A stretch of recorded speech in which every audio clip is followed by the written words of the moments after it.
Oi, gente. Vim aqui falar um pouquinho com vocês, principalmente sobre o diagnóstico. Quando eu tava vivendo tudo no turbilhão, eu achava que assim que eu chegasse em casa com o Ravi, eu ia querer fazer um vídeo longo, explicar pra vocês o diagnóstico e até um alerta pras mães, tudo, no feed. Mas agora que eu tô vivendo o momento com ele aqui, eu não me sinto pronta pra isso, ou preparada, ou talvez eu nunca queira fazer esse vídeo. Então acho que eu vou fazer só esses stories, vou deixar um destaque pra quando alguma mãe quiser ver ou entender o que aconteceu. E pra vocês também, eu sei que existe uma curiosidade também, e não acho isso anormal.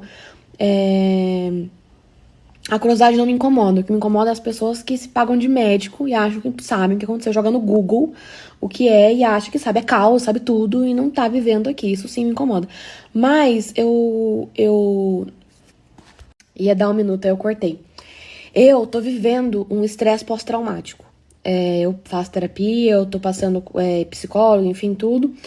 Mas eu tô vivendo um estresse pós-traumático, então eu ainda tô com muita ansiedade, o que é esperado, não é anormal também. Então o Ravi tá ótimo, o Ravi tá bem em casa, tá mamando bem, mas eu ainda não tô bem, né? Eu ainda não consigo dormir, eu não consigo comer, eu emagreci mais de 10 quilos, ainda tá bem difícil pra mim, porque eu ainda tenho muito medo. Eu jurava que eu não ia chorar, que saco. Eu tenho muito medo ainda de acontecer alguma coisa. Eu tô com um alerta em excesso. Olho qualquer coisa. Se ele faz um ano, eu já acho que é alguma coisa por tudo que eu passei. É um pouco mais assustador que o normal, mas vai passar. Ainda tá dentro do esperado, do que eu poderia sentir. Então eu tô vivendo um estresse pós-traumático com medo de viver isso de novo. E logo vai passar, né? O hospital, o Einstein, ele, com nossa autorização, claro, publicou uma nota, né, um comunicado de alta, de assessoria, enfim, e falou que o diagnóstico foi enterocolite. E realmente ele teve um quadro de enterocolite. E eles publicaram com nossa autorização, como eu disse.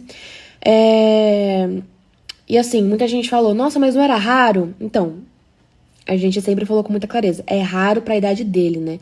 Enterocolite é muito rara para bebês a termo, bebês recém-nascidos que nasceram no tempo esperado.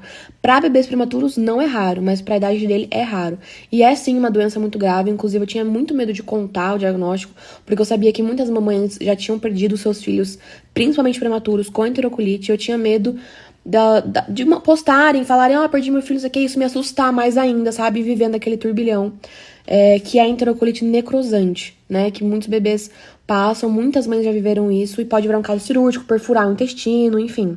O caso do Ravi não foi necrosante porque não necrosou. Graças a Deus, ele nunca chegou ao ponto de precisar de uma cirurgia, não perfurou o intestino, mas ele teve muitas complicações dentro da enterocolite que são graves. Então, a gente ficou por um fio, sabe? A gente rezava todos os dias porque a qualquer momento poderia acontecer uma situação pior de perfurar, porque ele teve todos os sinais radiológicos nos exames de que era grave, de que poderia piorar. Não, a gente não sabia se era uma linha tênue que estava subindo, piorando e ia descer, ou se ia só subir e piorar cada vez mais e poderia perfurar. Então foi muito assustador. Li também algumas pessoas que jogam no Google e acham que o Google diz tudo. Nossa, mas poderia ser falta de oxigênio do parto que causou isso nele. Sim, muitos bebês, principalmente prematuros, quando falta oxigenação, tem hipóxia, entre outras causas, pode sim faltar oxigênio no intestino e causar uma enterocolite. Como eu sempre falei, não é o caso do Ravi, não teve nada, absolutamente nada a ver com o parto. O Ravi nunca teve uma falta de oxigenação no sangue, a saturação nunca baixou e também não teve nada no parto, não teve hipóxia, não teve falta de oxigênio. As pessoas confundem o desconforto respiratório que ele nasceu com o coração desacelerar, ter uma hipóxia, faltar oxigênio pro bebê quando ele nasce mesmo, sabe? Isso ele não teve. Ele tem nascido com desconforto, gente, mães com cesárea agendada, o bebê nasce, ele acabou de nascer, e às vezes ele não sabe como respira, ele nasce com desconforto para respirar mesmo. O dele não foi um caso de falta de oxigênio ou algo que poderia desencadear, até porque se fosse, os sintomas apareceriam logo em seguida ao do nascimento, né? Ele não conseguiria fazer um cocô, talvez, ou teria uma hemorragia ali ainda na maternidade, nos primeiros dias de vida. O Ravi foi apresentar com 15 dias de vida, depois de muitos cocôs bem efetuados e uma vida super plena e maravilhosa em casa. Então não teve nada a ver com parto, foi descartado logo no início.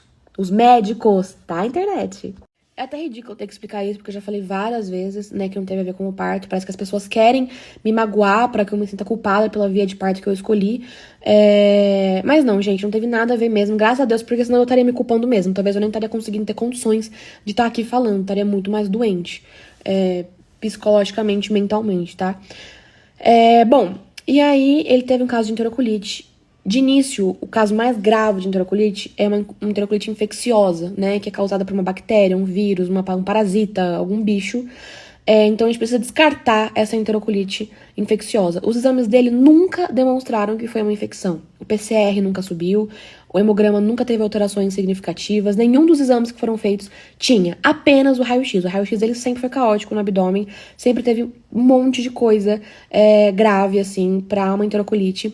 Então, só que a gente não poderia correr o risco de ser um infeccioso, porque ele é o que realmente mata. A enterocolite mata mais quando é infecciosa. Então, conforme ele foi respondendo a tudo, né? Os exames foram mudando algumas coisas, o antibiótico também que ele tomou, entre outras coisas, foram dando alguns sinais, aonde, quando o raio-x vai melhorando, fez ultrassom também, aonde que estava inflamado no intestino, com pessoas especialistas, gastropediatra, radiologistas e minha pediatra, entre outros, uma equipe excelente de médicos. Eu tenho que agradecer muito ao Dr. Ricardo, que é o gastro agora do Ravi, a doutora Ruth, que fez todos os exames, que ela é, assim, mágica. Obviamente, a Paula, nossa pediatra, que eu já agradeci ela ontem. Então, assim, no final das contas, chegamos à conclusão que pode ter tido um quadro infeccioso, mas o PCR nunca subiu, então eu como mãe, tá? Os médicos nunca me falaram isso. Eu como mãe não acredito que foi infeccioso, mas mostrou que ele tem um quadro alérgico. Então, existe uma condição que é a enterocolite ser induzida por uma alergia à proteína do leite de vaca. E agora, pra encerrar, qual foi o sinal, Vi, que fez você ir pro hospital para as mamães ficarem de alerta, né? Bom, o Ravi sempre esteve bem clinicamente. Mesmo sendo no intestino, a barriga nunca distendeu, nunca ficou grande, dura, como acontece com muitos bebês prematuros com a enterocolite, que é um dos principais sinais. O Ravi não teve nada. Nada clinicamente. Perfeito. A única coisa, o único sintoma que ele teve foi uma hemorragia. Muito sangue nas fezes. E não é pouco, não, tá? Eu não vou pôr a foto da fralda aqui, porque acho que é já muito íntimo e também o Instagram pode banir, porque é realmente muito sangue. Então não é aquele veiozinho de sangue que a pele V causa na maioria dos bebês que tem a pele V. Não era um veiozinho, um sanguinho assim, não. Era uma fralda com tanto sangue que tinha... Era, tipo, alto o sangue. A quantidade de sangue era alta dentro da fralda dele. E era um sangue muito fedido, como se fosse uma borra de café escuro com sangue. O que se denomina melena, que é um sangue digerido. Por isso que ele é tão fedido. É um cheiro podre. Podre, podre, podre. Eu já tinha ouvido falar que na medicina um dos cheiros mais fedidos era o cheiro do sangue, né? O sangue velho, o sangue digerido, esse sangue melena mesmo. E é um cheiro muito podre. Então, ele fez 2 fraldas com muita hemorragia. Então, não era pouquinho, não. Era muito. Era sangue e, mais que o sangue, era uma borra de café. Então, a cor total da fralda era uma borra de café, sabe? Bem escuro e muito fedido. E dava pra ver em alguns cantos o sangue mesmo, assim. O vermelhão do sangue. Também tinha sangue vivo e esse sangue escuro, que é esse sangue digerido, que passou pelo intestino ali e foi digerido. Então, era um sangue muito esquisito. Foram 2 fraldas assim. Na primeira, a gente já foi pro hospital. Caso, poderia ser, tipo, fissura do meu peito, ou um vasinho, sabe, do peito que foi, não sei o quê. Mas eu falei, não, meu peito tá ótimo, não é isso. Fui pro hospital e aí já fez mais uma fralda de sangue. E aí sim a gente começou a buscar o que era. Tanto que teve várias suspeitas, tá, gente? Teve suspeita de doença hemorrágica no começo do recém-nascido, que poderia ser. Teve suspeita de... invaginação, intuscepção do intestino, que quando a alça entra uma na outra, depois sai, sangra muito, que é uma coisa espontânea. Teve suspeita de várias coisas, gente, várias coisas. Mas quando viu o raio-x, falou, é uma enterocolite. É uma enterocolite. Enterocolite é uma doença que mata, é uma doença muito grave e muito rara em recém-nascidos. Então, graças a Deus, ele ficou super bem ao tratamento, ao jejum. Ele estava sendo nutrido parentalmente, que é uma nutrição parental por fora, né? Não passando, não poderia usar o intestino porque ele estava machucado, inflamado. Teve que ficar uns 12 dias para a inflamação sair e voltar a se alimentar. Tá mamando bem, tá voltando a se adaptar ao que é mamar, a se alimentar, né? Claro. Mas, obviamente, eu não estou mais amamentando. Eu achei que eu não fosse chorar com essa informação, porque quando eu tava no hospital, isso não era importante pra mim. Eu nem ligava, sabe? Tipo, não vai mais amamentar, eu só quero ele em casa, eu só quero ele bem, dá a fórmula que tem que dar, a fórmula de aminoácidos, né? Que não tem uma proteína do leite de vaca, como foi um caso alérgico. Dá a fórmula, não ligo de não amamentar. Eu não tava nem aí, tipo, nem aí, eu só queria ele em casa. Mas agora que eu tô em casa, eu sinto muita falta. Eu sinto muita falta dele no peito. Eu sinto muita falta do calorzinho dele, de ver ele mamando, de ver a movimentação, de... Eu amo amamentar e eu tava indo muito bem. No da Lu, ela teve um freio da língua que fez a frenectomia 2 vezes. Não foi uma amamentação tão fácil assim. Eu tava muito nervosa emocionalmente. No puerpério foi muito mais caótico que o da Lua, pelo incrível que pareça. E não conseguia amamentar muito bem. Mas dessa vez tava indo muito bem. Ainda tava tendo que complementar com a relactação, mas eu nem ligo, sabe? Eu gosto tanto de amamentar que eu tava acostumada já. Da Lua eu amamentei 6 meses com o potinho aqui no peito, nem tchum. Mas o momento com ele no peito, era um momento de conexão muito forte. E eu acho que agora é que minha ficha tá caindo, que eu não vou amamentar. Vi, mas é só tirar a proteína do leite de vaca do Ravi. Sim, eu teria essa possibilidade. Mas com ele aconteceu um caso tão grave, a alergia dele provavelmente é tão severa que eu não ia ficar em paz, sabe? Vai que sem querer eu fui no restaurante e falou que não tinha, mas tinha. Ou contaminação cruzada, gente. Uma panela que usou, que ficou um resquício, se põe uma comida minha. Pode dar contaminação cruzada, eu nunca ia estar em paz mais com ele amamentando, sabe? Eu, assim, bato palma pras mães que conseguem fazer essa dieta e que dá certo. Mas a minha cabeça ia ficar maluca, sabe? Então eu cheguei à conclusão que o melhor pra ele era que eu não amamentasse mais, porque eu ia ficar uma mãe que não ia estar bem amamentando, com medo de estar fazendo mal a ele, o meu leite tá fazendo mal a ele, e não vou mais amamentar. Para de ser besta, ele foi pra UTI, e realmente é algo tão pequeno perto de tudo, mas agora que tudo tá melhorando, eu acho que aí minha ficha caiu, sabe? Mas tá tudo bem, ele tá ótimo, graças a Deus, tá se recuperando.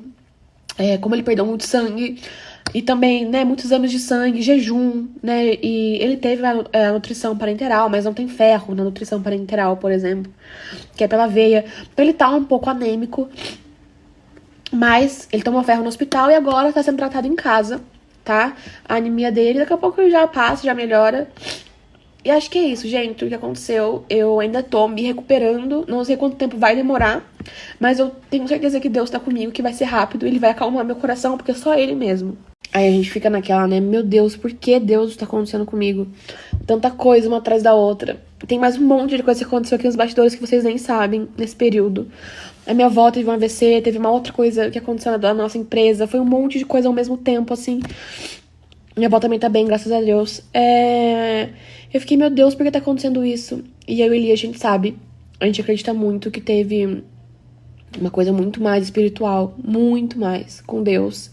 Eu e Eli, nós sempre fomos pessoas individualmente que confiaram muito em Deus e acreditaram muito em Deus. Sempre a gente agradeceu muito a Deus. Antes de eu conhecer o Eli e ele antes de me conhecer, separadamente, né? Sempre agradeci muito a minha vida, nunca tive do que reclamar e ele também não, sabe? Deus sempre foi muito bom com a gente.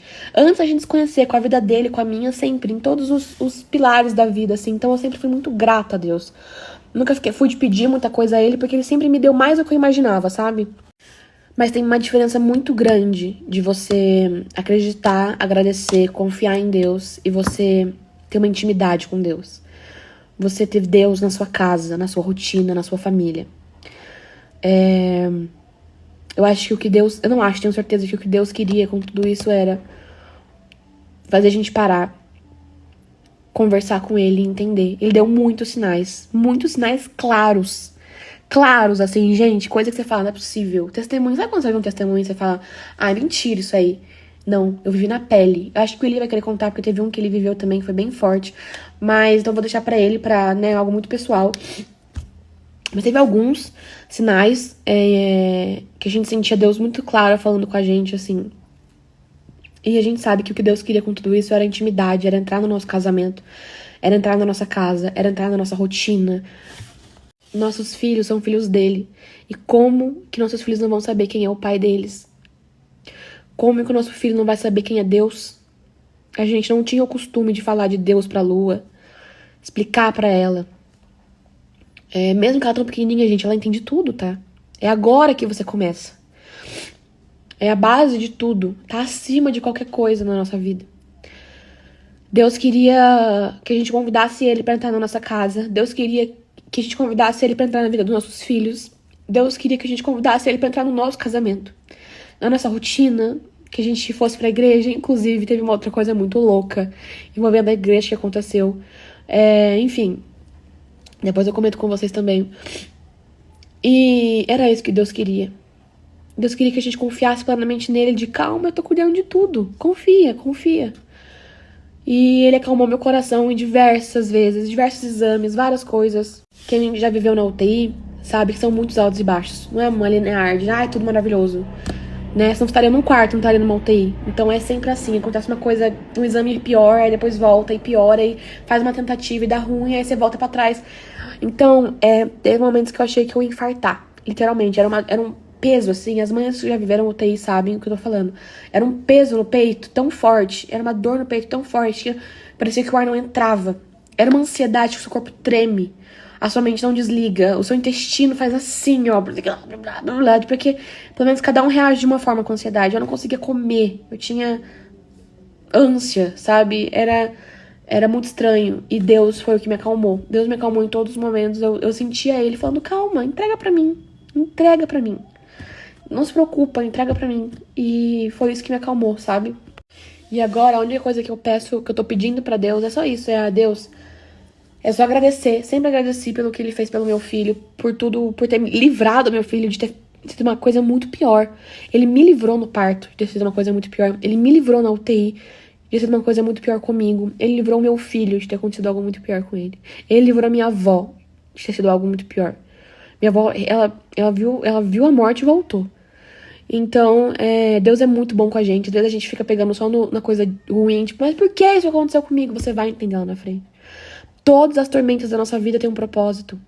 Todas têm um porquê a gente tá passando por aquilo. E se você não souber achar o seu propósito ou o ensinamento que a vida tá te dando, você só vai atrasar o propósito que Deus tem pra você. Então senta, confia nele, ora, conversa. E tenta absorver quais são as mensagens, o que você precisa melhorar, o que pode ser que tá acontecendo, sabe? E eu tenho certeza que daqui pra frente, eu nunca mais vou me esquecer o que eu passei. Eu nunca mais vou me esquecer a dor que foi. Eu nunca mais vou me esquecer o medo que eu tive. Mas Deus não quer que a gente tenha medo. Ele quer que você confie. Ele quer que você acalme o seu coração nele. Ele quer te ensinar a não ter medo. Quem confia plenamente em Deus consegue não ter medo. Eu demorei muito. Fiquei 20 dias no hospital. Talvez eu tivesse ido mais rápido. Deus teria ido mais rápido comigo. Mas pra uma pessoa controladora como eu sou, pra uma pessoa que acha que tem o controle de tudo como eu sou, foi muito demorado pra eu conseguir me livrar do medo de perder meu filho. Mas quando eu me livrei, tudo andou muito rápido. Tudo resolveu muito rápido. Desculpa estar chorando assim, gente, mas não pensem que é de tristeza. É de felicidade. Meu filho tá em casa. Meu filho tá bem. E eu tô me apegando a isso. Eu tava com muito medo de tudo e agora eu não tô mais. Eu tô confiando em Deus. Em cada etapa, em cada coisa que Deus coloca no nosso caminho. É só confiar. É só confiar. Eu tava procurando pelo em ovo, sabe? Tipo, será que isso aqui mudou? Será que ele tá mais pálido por causa da anemia? Será que... Olha essa manchinha aqui, será que é alguma coisa? Será... Depois eu fiquei, por que eu tô fazendo isso? Por que eu tô fazendo isso? Deus não tá cuidando? Deus não cuidou até agora? Não deu tudo certo? O pior já não passou? Então para. Então para. E aí eu falei, caramba.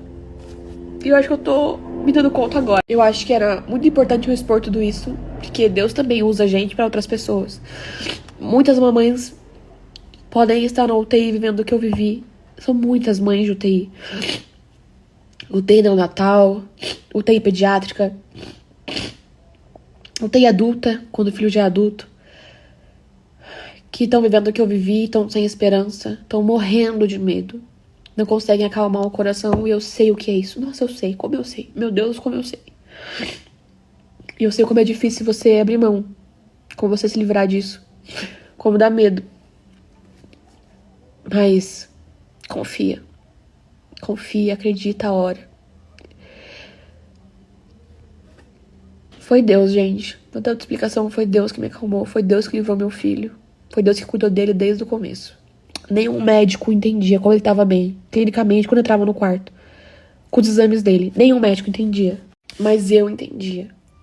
Deus estava ali, segurando ele no colinho assim, dando a mão pra ele. Eu entendia. Tem coisa que a ciência não explica, mas Deus explica. E ninguém explica Deus.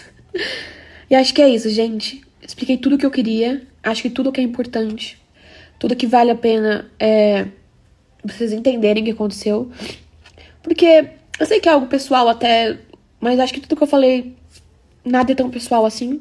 E acho que vai agregar pra muitas mães, pra muitas famílias, a mensagem, o que eu vivi. E também o que ele passou, né? O diagnóstico e tudo que ele passou. E acho que é isso, tá bom? Obrigada por todo o apoio, todas as orações. Gente, a oração tem poder, então não pensem que vocês não foram responsáveis também pela melhora dele. Com certeza foram, tá? Então eu agradeço assim, eu nunca vou saber agradecer porque uma mãe nunca vai saber agradecer alguém amar o filho, de verdade.